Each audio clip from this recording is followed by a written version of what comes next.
बिस्मिल्लाहिर्रहमानिर्रहीम, अस्सलाम वालेकुम। आज अदरक के बारे में कुछ बात हो जाए। अदरक रोज़ाना इस्तेमाल होने वाली ऐसी चीज़ है जिसकी पहचान तो गालिबन बताने की ज़रूरत नहीं, क्योंकि कहते हैं कि सिर्फ बंदर ही अदरक का स्वाद नहीं जानता। हम तो खूब जानते हैं। और ये भी लहसुन और आलू वगैरह की तरह ज़मीन के नीचे पैदा होने वाली सब्ज़ी, यानी कि जड़ है बेसिकली। पुराने ज़माने में लोग इसको ताज़ा रखने के लिए ज़मीन में दोबारा दबा देते होते थे। सौंठ जो कि खुश्क अदरक होती है, उसके ऊपर कुछ रोज़ पहले मैंने वीडियो बनाई थी, लिंक भी ऊपर मैं दे देता हूँ। और सौंठ और अदरक के मिजाज में थोड़ा सा फ़र्क है।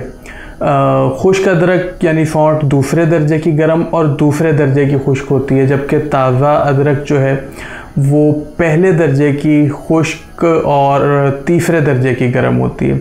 इस वजह से इन दोनों को थोड़ा सा मिजाज इनका डिफरेंट है, तो अमूमी तौर पर इनके फ़र्क भी डिफरेंट होते हैं कुछ ना कुछ।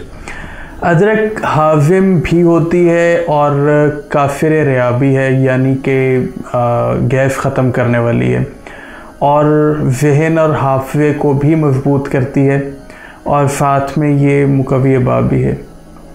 ख़ुसूसी तौर पर जो बलगमी मिजाज के अफराद हैं उनके लिए ये बहुत उम्दा चीज़ है, बहुत से उनके अमराज के लिए इस्तेमाल होती है। खानों में अदरक चुरपुरापन भी पैदा करती है और खुशबू भी पैदा करती है, मिसाले के तौर पर भी डाला जाता है।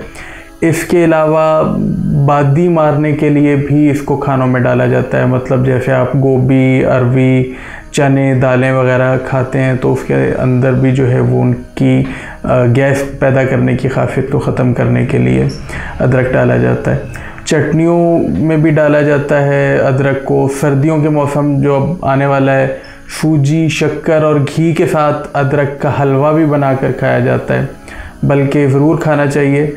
सर्दी के बहुत से अमराज से आप बचे रहेंगे। और गुड़ के साथ भी अदरक को मिला के खाया जाता है, इससे भी बदन में हरारत पैदा होती है। नमक के साथ भी अदरक को खाया जाता है, आम तौर पर अगर आवाज़ बंद हुई हो तो वो भी इससे बेहतर हो जाती है। इसके अलावा बलगमी, खांसी हो, दमा हो, ऐसी कंडीशन में भी अदरक आम तौर पर 3 ग्राम उसका रस ले लीजिए और 10 ग्राम शहद में मिक्स करके इसको चाटते रहें, तो सर्दी की वजह से होने वाली बलगमी, खांसी बहुत जल्दी ठीक हो जाती है। बच्चों को भी जो है वो आप लोग जो है वो इसको दे सकते हैं, चिटा सकते हैं छोटे बच्चों को भी। एक चटनी भी इसकी आपको मैं बताता चलूँ, अभी जैसे बताया था कि चटनी भी बनती है कि अगर सर्दी की वजह से कोई नज़ला वगैरह हो गया हो तो उसके लिए आप चटनी यूँ बना लीजिए कि अदरक का रस ले लीजिए 3 ग्राम और 1 ग्राम के करीब काली मिर्च डाल लीजिए और 6 ग्राम उसमें लहसुन डाल लीजिए और तकरीबन कोई 20 ग्राम के करीब इसमें शहद मिलाकर इसको चटनी की तरह से बना लीजिए। और खाने के साथ जो है वो आप इसके 2 से 3 नवाले जो है वो रूटीन में ले लिया कीजिए सर्दियों में, या वैसे भी दिल करे कभी तो आप वैसे भी थोड़ी सी खा सकते हैं। तो सर्दी की वजह से होने वाले नज़ले के लिए एक बेहतरीन खुराक भी होगी और बेहतरीन चटनी भी होगी, दवा की दवा होगी। इसके अलावा गंठिया और रीही, बलगमी दर्दें या जोड़ों की जो दर्दें होती हैं या पट्ठों में भी दर्दें होती हैं, इसके लिए आपको मैंने पिछली वीडियो में सौंठ का एक तेल बताया था। इसी तरह आप सौंठ की बजाय अदरक का भी तेल बना सकते हैं। और इसमें यह है कि आप 1 पाव अदरक का रस निकाल लीजिए और 1 छटाक तिलों के तेल में डालकर इसको मिक्स करके इसको हल्की आंच पर रख लीजिए आग के ऊपर, और इतना पकाएं कि सिर्फ तेल रह जाए और अदरक का जो रस है वो उड़ जाए। और ज़रूरत पड़े तो इसकी मालिश कीजिए। सर में भी अगर सर्दी की वजह से दर्द हो रहा हो तो सर में भी इसकी आप सर में मालिश करें या कनपट्टियों पे, तो इंशाल्लाह आपके सर के दर्द को भी फ़ायदा होगा। शीरख्वार बच्चों को भी जो सर्दियों में अमराज हो जाते हैं, नमूनिया वगैरह, उससे बचने के लिए इस तेल की मालिश कर सकते हैं, उनके सीने पे मालिश कर दिया कीजिए। इसके अलावा जो है वो खांसी वगैरह की वजह से भी अगर कोई सीने पे दर्द हो रहा हो तो बड़े अफराद भी जो है वो अपने सीने पे मालिश कर सकते हैं सर्दियों की वजह से ख़ास कर, तो उससे भी इंशाल्लाह जो है वो फ़र्क हो जाएगा।